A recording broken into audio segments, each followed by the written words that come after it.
Salve, salve amigos da internet, meu nome é Nino Denani e esse é mais um vídeo meu aqui na World Wide Web.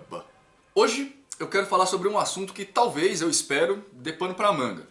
O assunto do qual eu vou falar hoje, na verdade eu já abordei em diversos textos aí há milhares de anos atrás, na época em que eu era ainda um bandista. Acontece que esse mesmo tema acabou sendo abordado meio no bastidor lá das filmagens do Café do Art Folk, sabe, ali na conversa entre amigos, tal, entre um bloco e outro, enquanto o computador descarrega, a gente vai bicando um café, vai falando sobre a vida. E só pra avisar, antes da gente seguir com esse vídeo, eu preciso avisar vocês que desta vez eu vou quebrar o meu protocolo, tá? Eu vou mudar um pouquinho a linha de confecção dos meus vídeos, só dessa vez. Esse vídeo em particular vai ser opinativo. Ou seja, não esperem grandes informações aí, teorias baseadas em livro, que não vai ser o caso. Hoje, em particular, a gente vai falar sobre os ditadores, aqueles do terreiro.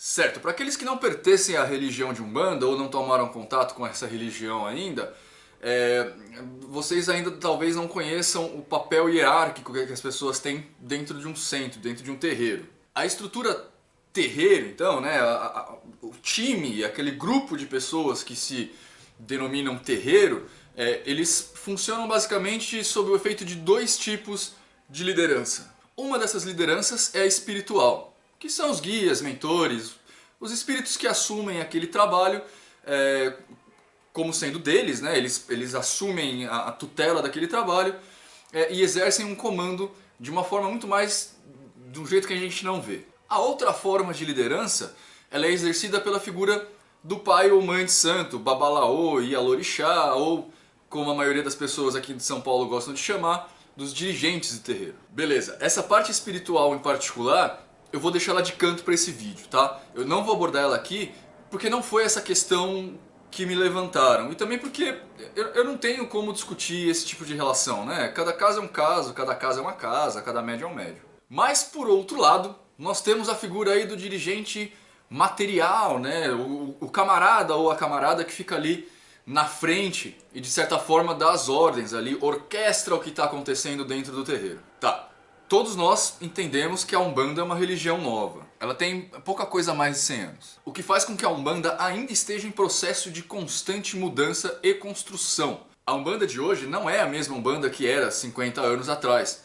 As pessoas mudam, as informações mudam, o mundo muda, até a graneiro muda. E esse tipo de conflito de gerações, vamos colocar assim, criou uma espécie de ruptura aí, que ainda não é bem firmada, ela ainda está meio misturada, mas ela é facilmente observável. Bom, para fins didáticos eu acabei dando títulos para essas duas fases, essas duas formas de pensamento na Umbanda, e eu espero que vocês não entendam isso de forma pejorativa, não entendam que uma é melhor do que a outra é melhor do que uma, e também não avaliem isso de acordo com a idade física das pessoas que compõem aquele negócio. Eu costumo diferenciar essas duas fases chamando-as de velha guarda e nova guarda. Bom, velha guarda é aquela galerinha que se junta e segue muito de perto algum tipo de ditame com base, aparentemente, histórica para seguir seu culto.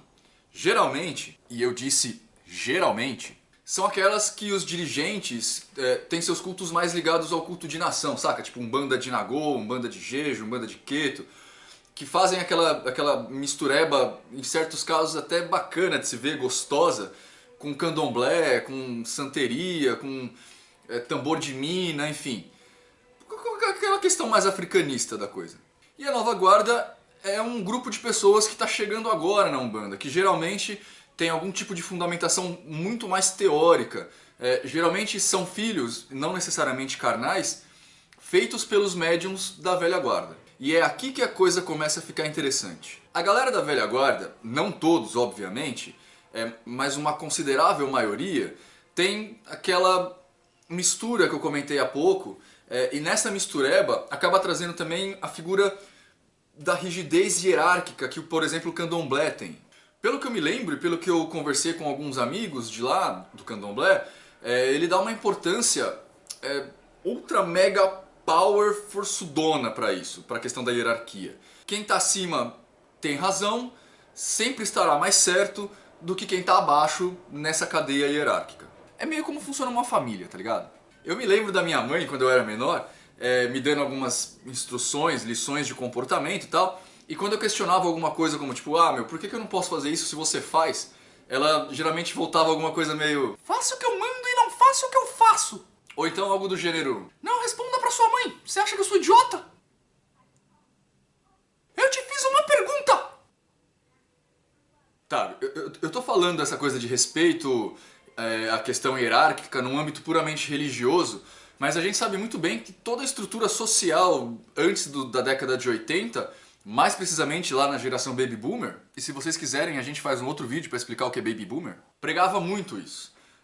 A ponto dos professores poderem dar lá as palmadas nos seus alunos quando eles desobedeciam e que tais, né? Mas eu não tô aqui para comentar a respeito disso, beleza? Mas de fato, da geração X pra cá, a coisa tem mudado simplesmente pela questão de não fazer pro outro que a gente não quer que os outros façam com a gente, sabe? A gente passava por uma fase complicada, a gente viu os nossos pais nos criando muitas vezes aí, recorrendo a mertiolate que dói, e aí a gente resolveu que a gente não faria a mesma coisa.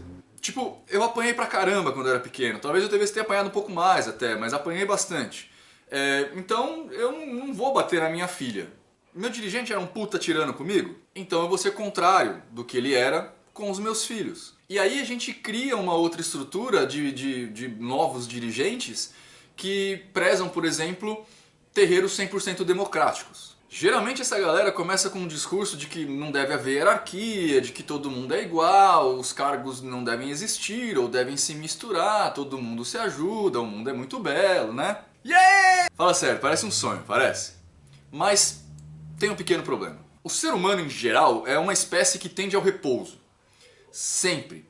É a maledeta preguiça que toma conta do mundo inteiro o tempo todo. Ah, e o ser humano também é vaidoso, egoísta, orgulhoso, luxurioso e por aí vai. O que torna, na verdade, a coexistência totalmente democrática algo completamente no campo das ideias platônicas, assim, uma coisa hipotética, sabe? Que não é exatamente aplicável. Porque a gente sempre consegue arranjar uma desculpa para se livrar do que é chato. A gente sempre vai ter uma coisa mais importante para investir o nosso dinheiro e aí acaba a mensalidade ficando para último plano, se ela acontece. A gente sempre tem um negócio que nos impede de limpar o banheiro e né, por aí vai.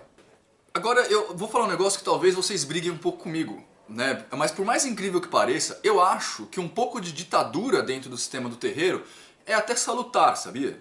Claro que a gente não pode ser nem ditador coreano, né? E também a gente não pode ser completamente anarquista, sem nenhum tipo de estrutura hierárquica. A gente precisa encontrar o que na magia a gente costuma falar de equilíbrio.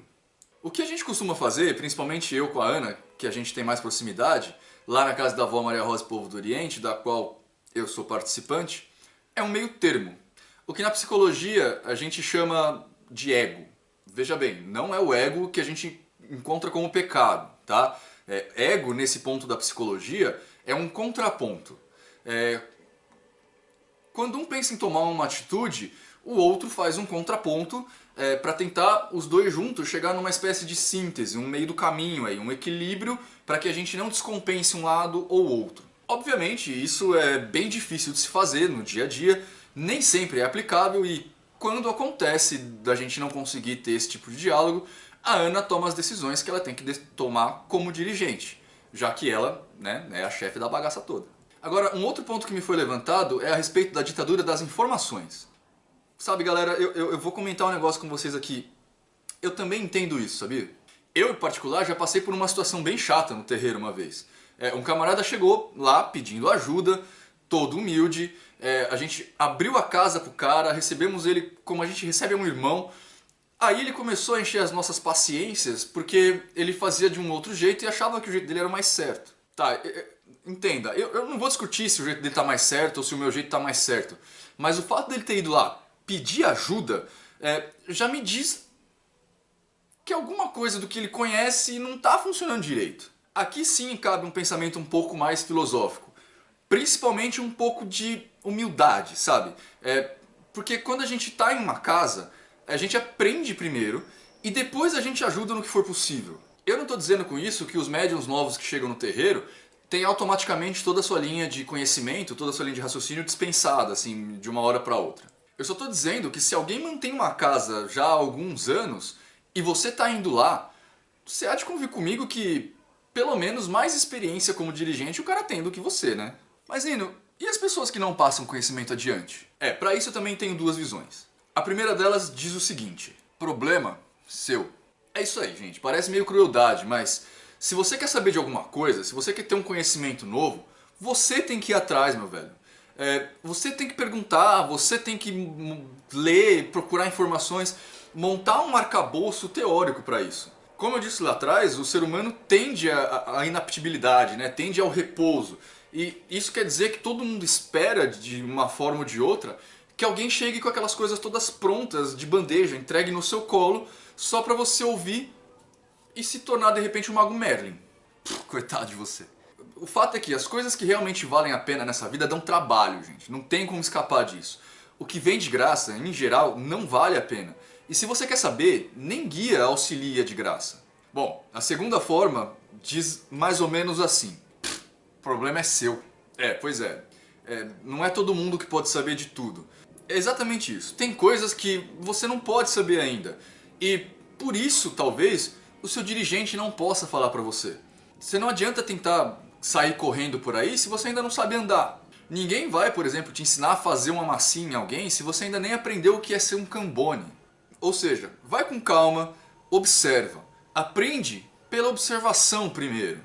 A gente sempre quer tudo na hora, né? A questão do imediatismo aí. E da forma mais simples possível. É como querer comer uma forma de lasanha sem colocá-la no forno antes.